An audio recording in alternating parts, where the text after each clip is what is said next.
नमस्कार मेरे आध्यात्मिक मित्रों।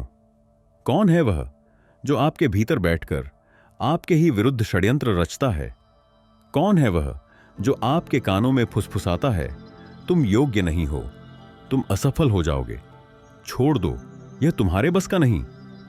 हम अपने शत्रुओं को बाहर ढूंढते हैं, पर क्या कभी सोचा है कि आपका सबसे भयंकर शत्रु आपके ही कवच के भीतर, आपके ही सिंहासन पर बैठा है?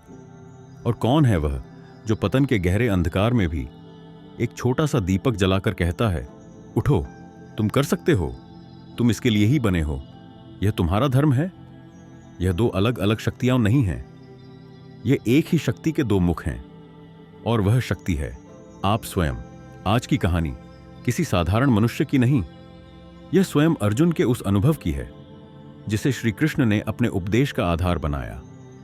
यह वही उदाहरण है जिसे कृष्ण ने अर्जुन को दिखाकर उसे स्वयं को जीतने का मार्ग दिखाया। यह कथा श्रीमद्भगवद गीता के उस महासूत्र को जीवंत करती है जहां कुरुक्षेत्र के युद्ध से पहले एक और युद्ध लड़ा जा रहा था, अर्जुन के भीतर का युद्ध। उद्धरेदात्मनात्मानं नात्मानं अवसादयेत्, आत्मैव ह्यात्मनो बंधुरात्मैव रिपुरात्मनः। अर्थात मनुष्य को चाहिए कि वह अपने मन के द्वारा अपना उद्धार करे और अपना पतन न होने दे, क्योंकि यह मन ही आत्मा का मित्र है और यह मन ही आत्मा का शत्रु है। यह कहानी है अर्जुन के अपने शत्रु मन से मिलकर उसे अपने मित्र मन में परिवर्तित करने की। कुरुक्षेत्र की वह संध्या, युद्ध की घोषणा हो चुकी थी, सेनाएं सज चुकी थीं। पार्थ, सर्वश्रेष्ठ धनुर्धर, गांडीवधारी अर्जुन अपने रथ पर आरूढ़ थे। उनके सारथी स्वयं त्रिलोक के नाथ श्री कृष्ण। अर्जुन के मन से बड़ा मित्र उस समय कौन हो सकता था? वह आत्मविश्वास से भरा था, वह धर्म की स्थापना के लिए आतुर था। हे अच्युत, अर्जुन ने गर्व से कहा, मेरे रथ को दोनों सेनाओं के मध्य में ले चलिए। मैं देखना चाहता हूं कि इस धर्म युद्ध में मुझसे लड़ने की कामना लेकर कौन कौन से योद्धा आए हैं। श्री कृष्ण मुस्कुराए। उन्होंने रथ को ठीक भीष्म, द्रोण और कृपाचार्य के सम्मुख लाकर खड़ा कर दिया, और ठीक उसी क्षण अर्जुन का मित्र मन कांप गया। उसने अपने शत्रुओं को नहीं देखा, उसने अपने स्वजनों को देखा। उसने अपने पितामह भीष्म को देखा जिनकी गोद में वह खेला था। उसने अपने गुरु द्रोण को देखा जिन्होंने उसे धनुष पकड़ना सिखाया था। उसने अपने भाइयों, कृपाचार्य और उन सब चेहरों को देखा जो उसका अतीत थे। अर्जुन के हाथ कांपने लगे, उसका मुख सूख गया, उसके हाथ से गांडीव छूटकर गिरने लगा, और इसी क्षण अर्जुन का शत्रुमन जाग गया। अर्जुन का मित्रमन कहीं गहरे अंधकार में छिप गया और उसका शत्रुमन उसके रथ पर सवार हो गया। अब अर्जुन अर्जुन नहीं रहा, अब वह अपने शत्रुमन का दास था। यह शत्रुमन उससे क्या कह रहा था? वह कह रहा था पाप है, वह कह रहा था यह सब मेरे अपने हैं, वह कह रहा था मैं नहीं लड़ूंगा, वह कह रहा था राज्य का सुख भोगने से तो अच्छा है मैं भिक्षा का अन्न खा लूं। यह शत्रुमन अर्जुन को दया का वस्त्र पहनाकर कायरता के मार्ग पर ले जा रहा था। यह उसे अहिंसा का तर्क देकर उसे उसके धर्म से पतित कर रहा था। वह अपने ही तर्कों के जाल में फंस गया था। उसका ज्ञान, उसका कौशल, उसका बल, सब उसके शत्रुमन ने हर लिया था। वह एक विषाद के गहरे सागर में डूब गया। वह संसार का सर्वश्रेष्ठ योद्धा था, पर वह अपने ही मन से हार गया था। उसने अपना गांडीव, अपना अस्त्र त्याग दिया। वह रथ के पिछले भाग में शस्त्र त्याग कर मुख नीचा करके बैठ गया। अर्जुन के सामने कौन थे? भीष्म, द्रोण, कर्ण। पर कृष्ण के सामने कौन था? कृष्ण के सामने केवल एक शत्रु था, और वह था अर्जुन का शत्रुमन। कृष्ण जानते थे कि यदि अर्जुन इस भीतरी शत्रु से नहीं जीता तो वह बाहरी शत्रुओं से कभी नहीं जीत पाएगा। कृष्ण ने क्या किया? क्या उन्होंने अर्जुन को सांत्वना दी?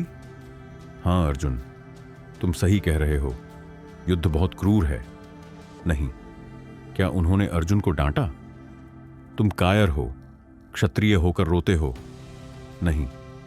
कृष्ण ने अर्जुन के मित्र मन को जगाने का कार्य आरंभ किया। उन्होंने अर्जुन की बुद्धि, उसके विवेक को जगाना शुरू किया। उन्होंने अर्जुन को वही उदाहरण दिया जो अर्जुन स्वयं जी रहा था। कृष्ण ने कहा, अर्जुन, तुम यह क्या कर रहे हो? तुम स्वयं ही अपना पतन क्यों कर रहे हो?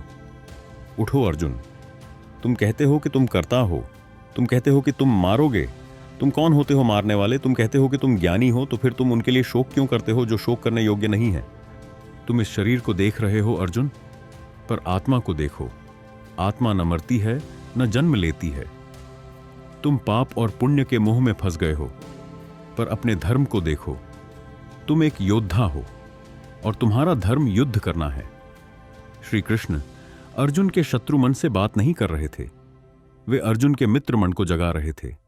और फिर कृष्ण ने वह अंतिम सत्य कहा, अर्जुन, उद्धरेदात्मनात्मानं, अपने आत्मा का उद्धार अपने आत्मा के द्वारा ही करो। यह जो मन तुम्हें विषाद के गर्त में धकेल रहा है, यह अनाथ मनः मन है, यह तुम्हारा शत्रु है। पर यदि तुम अपनी बुद्धि के अंकुश से इस मन को जीत लो, यदि तुम इसे धर्म के मार्ग पर ले आओ, तो यही मन जो अभी तुम्हारा शत्रु है, तुम्हारा सबसे बड़ा मित्र बन जाएगा। निर्णय तुम्हारा है अर्जुन। क्या तुम अपने शत्रु मन के दास बनकर इतिहास में एक कायर की भांति जाने जाओगे, या तुम अपने मित्र मन के स्वामी बनकर अपने धर्म का पालन करोगे और इस युद्ध को जीतोगे? श्री कृष्ण ने अर्जुन को कोई चमत्कार नहीं दिया, उन्होंने अर्जुन को कोई अस्त्र नहीं दिया, उन्होंने अर्जुन को स्वयं को वापस लौटा दिया। यह उपदेश सुनकर अर्जुन के भीतर का युद्ध समाप्त हुआ, उसका शत्रु मन परास्त हुआ, उसका मित्र मन जागृत हुआ। अर्जुन खड़ा हुआ, उसकी आंखों में अब आंसू नहीं, निश्चय था। उसके हाथ अब कांप नहीं रहे थे, उनमें स्थिरता थी। उसने वह गांडीव पुनः उठा लिया जिसे उसने पतन के क्षण में त्याग दिया था, और उसने कहा, नष्टो मोह स्मृतिर्लब्धा। हे अच्युत, मेरा मोह नष्ट हो गया है, मुझे मेरी स्मृति वापस मिल गई है।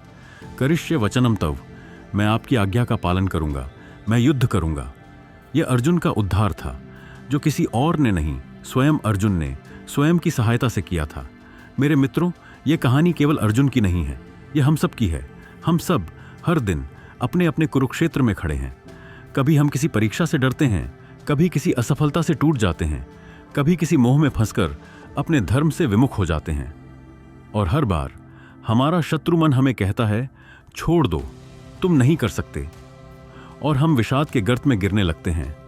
परंतु उसी क्षण हमारे भीतर श्री कृष्ण रूपी मित्र मन भी विद्यमान है। हमारी बुद्धि, हमारा विवेक, हमारी आत्मा। गीता का यह श्लोक हमें यही पुकार देता है, बाहर किसी कृष्ण की प्रतीक्षा मत कीजिए, अपने मित्र मन को जगाइए, अपनी बुद्धि को अपना सारथी बनाइए। जिस क्षण आप अपने शत्रु मन को अपनी बुद्धि के नियंत्रण में ले आते हैं, उसी क्षण आपका उद्धार हो जाता है, क्योंकि आपका पतन भी आपके ही हाथ में है और आपका उत्थान भी।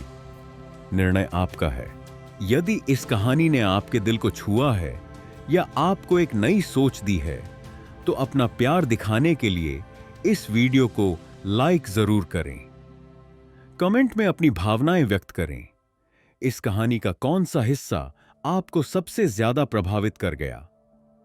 हमारे इस सफर का हिस्सा बने और चैनल को सब्सक्राइब करें, ताकि हम मिलकर ज्ञान की ऐसी ही प्राचीन और अद्भुत कहानियों का आनंद लेते रहें।